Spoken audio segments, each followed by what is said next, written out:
Hey folks, welcome back to New Geometry. It's George Leoniak here, and I'm excited to be back with another video for you. Today, we're going to be talking about a subject that I've really been interested in since about September. We're going to bring in the Golden Hexagon again. I got a video out there. There's a snowflake on the front with the Golden Hexagon, but this has been a little shape that's been really fascinating to me, and I've been discovering where it's found in a lot of the other forms, especially the Platonic solids. Particularly the dodecahedron. And a little bit later in this video, we're going to do some little bit of slides, and then we're going to check out the zomepad so I could show you some of the forms and move them around as the 3D models. And then I have a whole section on how that golden hexagon is related to a golden fractal tree pattern. And that's a little bit later on in the video. So join me for this one. It's been in the works for quite a while. So I'm excited to be able to share this all with you. So here we go. Let's jump over to the PowerPoint first. And this was a presentation. I recommend checking it out. It's the first one that I used the zomepad in, where I show you the 3D modeling, which we'll also be doing here. But this star is a key to understanding the sacred geometry. And this was based on Coxeter's diagram of the icosahedron stellation diagram. But today, instead of talking about the whole star, what I really want to do is focus on the golden hexagon, because this is one of the first places that I saw it show up in a kind of geometric, let's say fractal pattern of nesting forms, was right here in this diagram. So we're going to really focus on this central portion. So, of course, this all was precipitated basically because of my development of this golden circle pattern. I have a bunch of videos on the golden circle seed of life, different views, different ways of going about constructing it, from square view, pentagonal view. But the golden circle seed of life, of course, is ratio of the smaller circle is in phi ratio to the larger circle. And then we just basically do the seed of life pattern around that. Now, I'm just showing you that this is a kind of fractalized pattern, meaning that, the inside and the outside, we're going to reflect the smaller golden hexagon on the outside, and this will repeat infinitely at multiple scales. And of course, the golden hexagon, let me just describe why it is a golden hexagon. The golden hexagon here is got a 1-inch edge length to a 0.618-inch edge length. So of course, that's a phi proportion. 1.618 would be this length across the whole inner diameter or inner width of the golden hexagon. The neat thing about this is this is a hexagon. It only has equal angles, of course, not equal edge lengths, because it's the golden version, but all these internal angles are 120 degrees. So it does show up and fit into this seed of life pattern, just not in the traditional hexagon that we're used to drawing in this pattern. So this was part of my question, like, where is this golden hexagon? How is it relating to the other Platonic solids, the geometric forms that I've been drawing? I have a whole thing on all the star polyhedra, the Kepler Poinsett star polyhedra, a video that uses this template to draw those 4 incredible forms that are all based on the phi proportion. This is really given the seed of life and flower of life, the life component, by adding this phi relationship and drawing all these Platonic forms and many more in a golden mean proportion. So what we have here is one other discovery that is kind of leading into where we're going to be going with this, is that this little diagonal here is actually, with the dimensions presented here, will turn out to be the square root of 2, which is 1.414. And of course, that is a very important number for just a square in general, because that's the diagonal within a square. Now, that is also the edge length of a tetrahedron that would be within inside the cube. So for instance, if this is our cube, and we have our little tetrahedron here that would be inside this diagonal that's going along here, which we typically call the star tetrahedron, is, if this is a 1-inch edge, that is the square root of 2. So that just happened to show up in the golden ratio hexagon. Now, I'm showing you these little black images here on the side with the black background, because those are going to be your reference points as I go to zomepad and rotate these models around. It's just showing you that there's a relationship between the zomepad model that I'll show you later, which is related to these drawings. Now, the two golden hexagons here, when I put them both together, allow me to draw two triangles, right? Because remember, that's the square root of 2. That's the tetrahedron edge.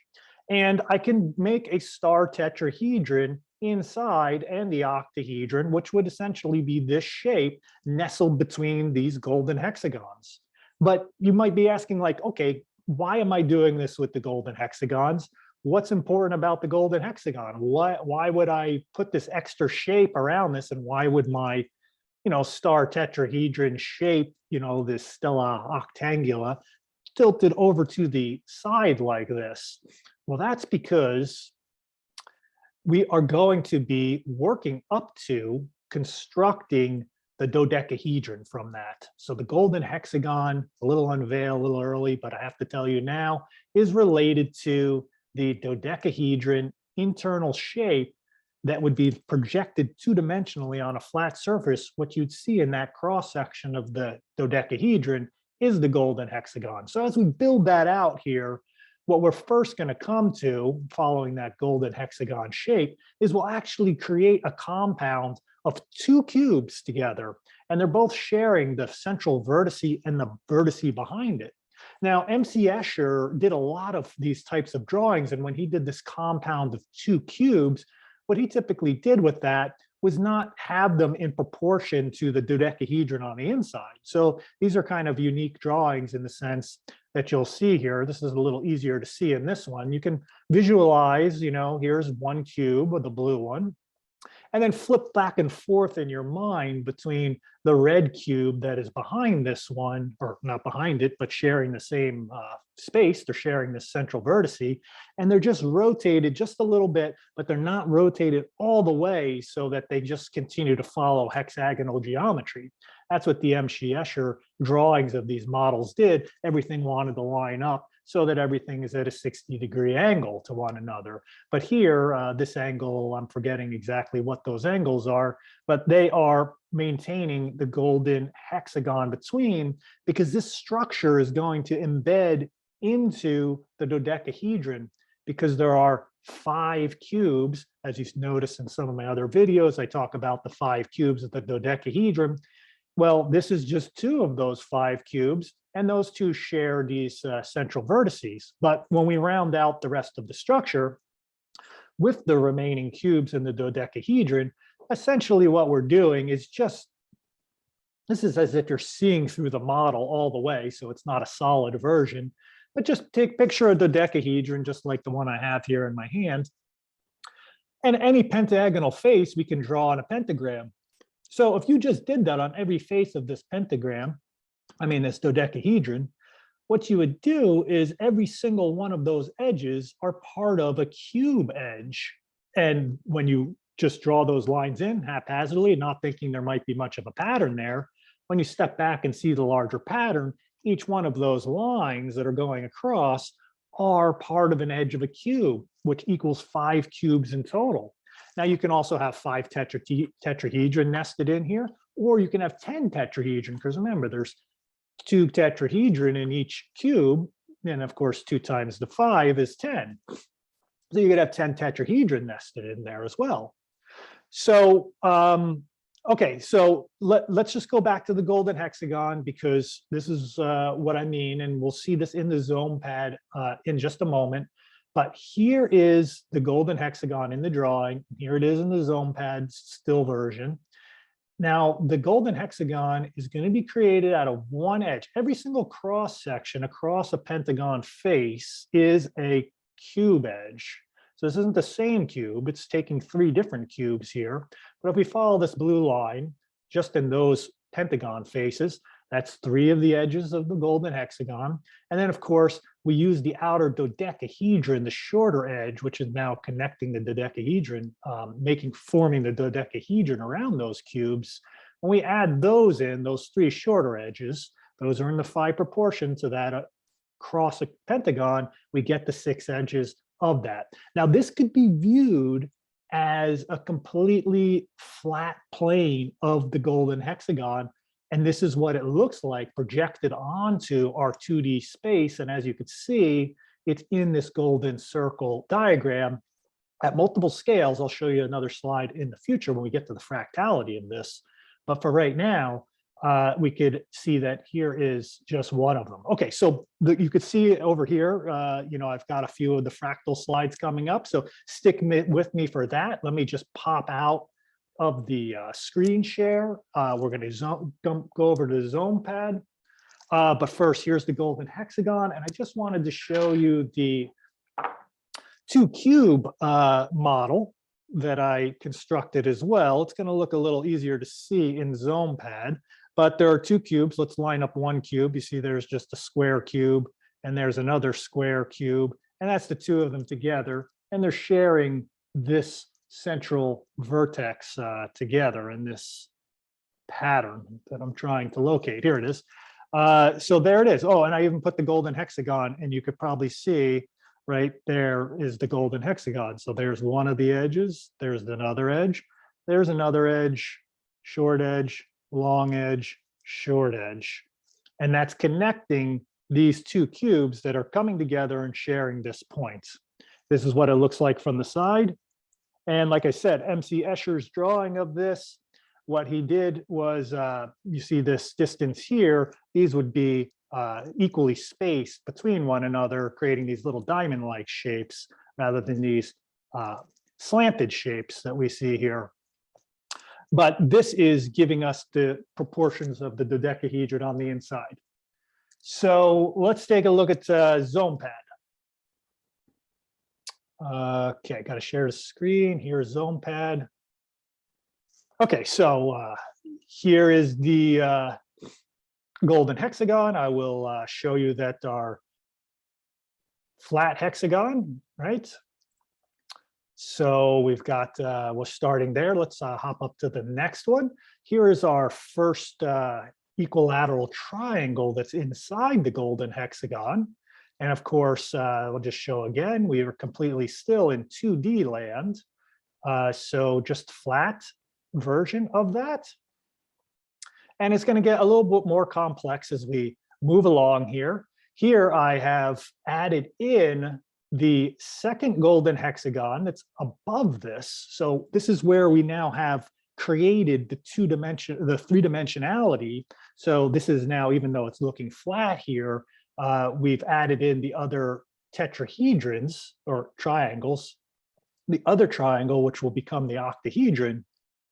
But now, as we rotate our image, we see that we have created that gap, which is basically the octahedron between there. I didn't put in the rest of the edges there. And we have our 2 tetrahedra, in the classic Merkaba version of the, the star tetrahedron shape. So that's how the golden hexagon is there. So, you're like, okay, well, like I said before, why are we putting this 2 golden hexagons around this? It just seems like it's complicating the form a lot more. But remember, it's embedded into a larger structure that is now forming those 2 cubes, right? So here are the 2 cubes. And I just showed, this is the little model I was just showing you of 2 cubes sharing the upper and lower vertices. And the rest of the cubes, let's open it up to a different angle here so we could look at it as a square. So there's one of the cubes, and this other one that's tilted here would be the other cube.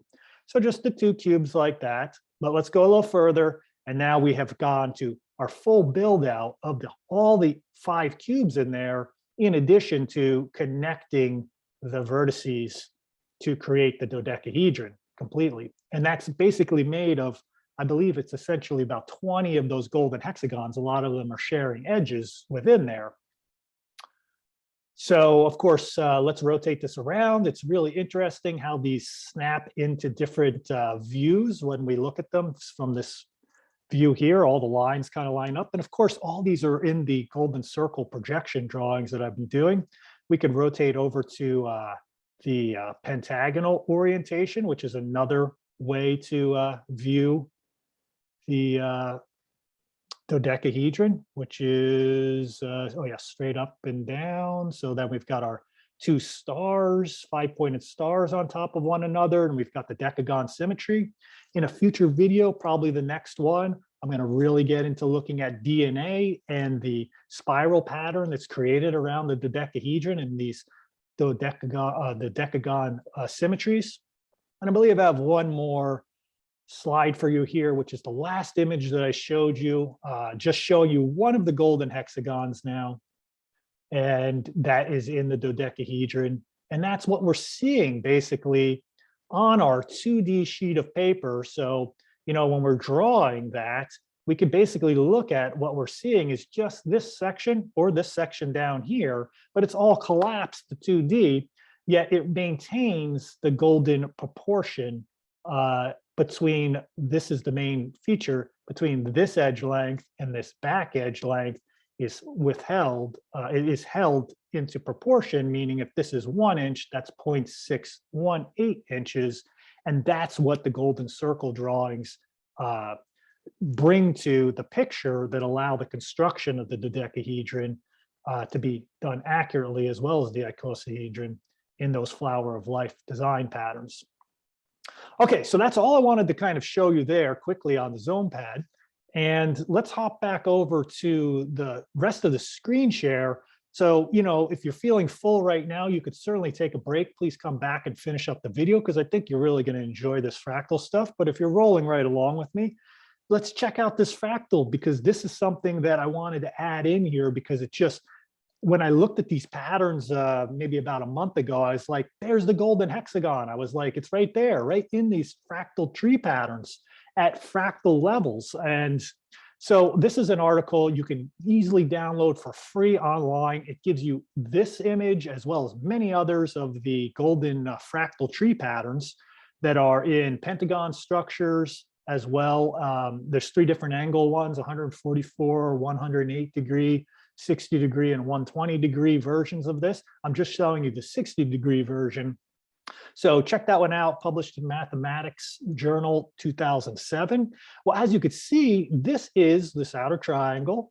Here is the golden hexagon. And just to show you, let's go way back here to our star, for instance. This star is a key to understanding sacred geometry, which I still believe it is. You know, here's that giant triangle, and here is the golden hexagon, and there it is dividing the edge length of this into a fractal pattern. So this one is, you know, quite similar to that. I believe maybe it's the smaller edge for that fractal pattern was in the inside and the longer edge is on the outside. But one way or another, I'm going to show you how that fits into the dodecahedron, which is right here. So there's that same blue dodecahedron shape that I was just showing you. We've just basically put this bigger triangle around it. And now you could see that this fractalized pattern, which basically means, and I'll describe this a little bit as we go on, that as we go in and follow this vein towards the center, there's a bunch of them radiating out from here. You could see it trees out here, and then it splits again and splits again. Well, that's, let's say 1 inch, or let's call that 1.618 inches, or let's call that 2.618. 2.618, 1.618, 1 inch, 0.618, and then the next one is 0.32 or something like that. I'm losing track. But, you know, as we keep going further down in, that's the division of that tree fractalizing, getting smaller down to these little dendrils down at the bottom. All right, so it's right there in our golden hexagon, the same one I showed you. So let's have some fun with that, because we're going to go back to an image that I did quite a while ago where I said, this is when I really first discovered how the dodecahedron nested in the golden circle flower of life version, which is essentially that seed of life pattern. It's just now built out to the flower of life version. And, you know, we've got our golden circles within here, and then I identified the locations. by drawing the larger hexagons around here to see where they intersect the golden circles. And then I was able to nest 3 dodecahedron in here, showing that this pattern, which can continue on as we add larger and larger golden circles beyond this, is going to continue to create a fractal pattern, which phi is. Dan Winter's work we're really going to get into next time, fractal phi. This is what this pattern is. This geometry, the sacred geometry I'm showing you, is showing you fractal patterns of golden ratio forms.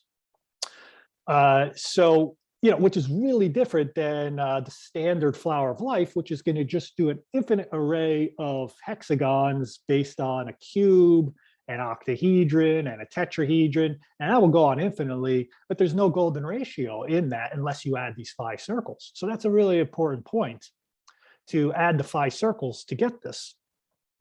So anyway, when we add these golden fractal tree to what I basically did here was I took the large triangle, and then I'm showing that you could take that same triangle and reduce it in size so it fits in the next dodecahedron, and then it fits into the smallest dodecahedron down here, that same golden fractals tree. So we have 3 layers of the golden fractal pattern, all kind of linking up and making just a fantastic design. If I had the animation skills to get this alive for you, like a Mendelbrot, fractalized pattern of the golden tree, this would be awesome with the dodecahedron as the background. Because what I'm seeing in this pattern is that, yes, there are other golden hexagons showing up here, which means you could create other dodecahedrons off of each of these smaller golden hexagons. Because remember, every time you see a golden hexagon now, just know that that's the inside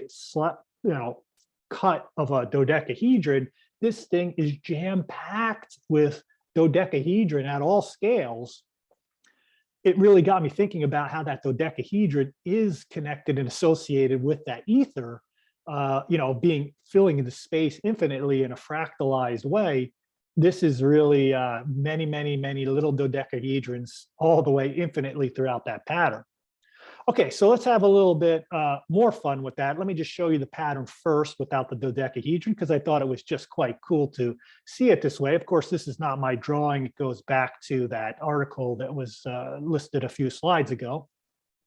But nevertheless, I was able to nest it together with the other work and the dodecahedrons I showed you. And we can now take those and we could just flip-flop one of the triangles and create our regular Star of David view. And magically what happens is we create, like a conch snowflake type of pattern, a fractalized tree of these 3 different scales, from the smallest to the next, just kind of infinitely at this level, can go further in or further out, but it was all built off the dodecahedron.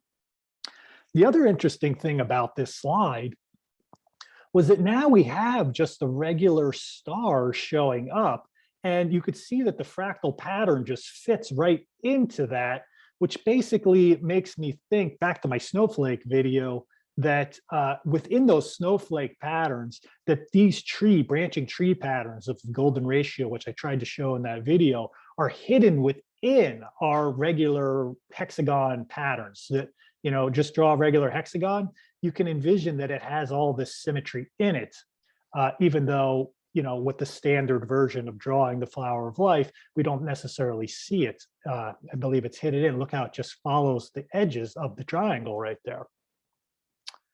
So here it is. Once again, I put it over top of our dodecahedron. So this is a fractalized edge length of the dodecahedron, essentially a fractal 3 versions of these dodecahedron at 3 scales going down, just kind of alive with these trees, like the tree of life literally going off here. Okay, I got one last little piece for you that I was also very thrilled. I know I put a lot into this video, but it felt all unified and connected. Now, I just want to give you a sense of just visualize the golden hexagon here, because If we extended this edge down and over, well, here's the, let's say 1 inch edge length, there's the 0.681 inch edge length. Here's another little golden hexagon starting right there. This is a little golden hexagon, that's a little, all these are little golden hexagon. The whole thing is a large golden hexagon. We're just not seeing the bottom half of it over here. So earlier this week, I discovered a way to create a spiral based on these nested golden hexagons. So, this is before I figured out this, saw this pattern. I was like, well, I'm pretty sure I could follow one of these out just like this, and that would create a nesting of golden hexagons, and following the edge length of, let's say, 1 or 0.618, 1, 1 inch, 1.618, 2.618, and this edge with here. And it's just following those 60-degree turns. And of course, I found how to create the circles in here, similar to the way that you would on a golden triangle. You find these bigger circles, and then those become the little, the arcs that you're using over the top of each of those segments. Those were nested off of these points of the inner triangles. So for instance, this equilateral triangle, you put your compass needle there and then you swing the arc like that. But check this out. Yesterday I was like, okay, let's put that pattern over those lungs, basically, the tree of lungs here, right? These fractal pattern here. And there is our golden hexagon. Here's the central triangle it would make. There is how that's going to follow the edge. So there's the following the edge of that golden hexagon. And now we could follow that line all the way inside of little golden hexagons until we get to where I pretty much stopped. So it pretty much just follows the outer edge of these nested golden hexagons all the way down in there. Now, of course, I could reverse that and flip that on the other side, and it'd probably make quite a cool heart once we come down to the bottom here and connect down to the bottom. So, okay, I got one last slide for you. I just wanted to show you, one method to create the golden hexagon spiral within the golden circle seed of life. I like, there's some amazing animations out there on the web that show you all sorts of spirals and fractal patterns, but where is it if you were just a hand-drawn person? How do you make this applicable to you if you like to draw sacred geometry? Well, here's just one quick slide to show you how this spiral enters into the space, and all these points and all these little dotted red lines in here are all found within this amazing circle, golden circle seed of life pattern. Everything is given in the design to get all the points necessary to follow that curving line. Now, that's only one way to do the golden hexagon within this, but it's a recent one that I found that shows you at least the straight edged version to kind of create the 2.618, 1.618, 1 inch, 0.618, etc. All right, so thank you. That was quite a full video. I hope you really enjoyed seeing my exploration of the golden hexagon. Like I said, it's been a form that is really fascinated me. I'm so cool to see how it's connected to the dodecahedron and some other of the forms, like the big stellated 60-point icosahedron stellation that I've shown in some other videos, the echidnahedra. So it's just been a real neat exploration, and thanks for joining me on that fascinating journey. I just think that the golden hexagon hasn't gotten a lot of attention out there because there was no way to really discover the golden hexagon in the original, in the flower of life as it's usually presented, because everything there is based on equilateral triangles and hexagons without the golden ratio. So we really need those golden circles to start to identify the correct way to draw the dodecahedron. Once we start doing the dodecahedron, we'll see that the golden hexagon is in there.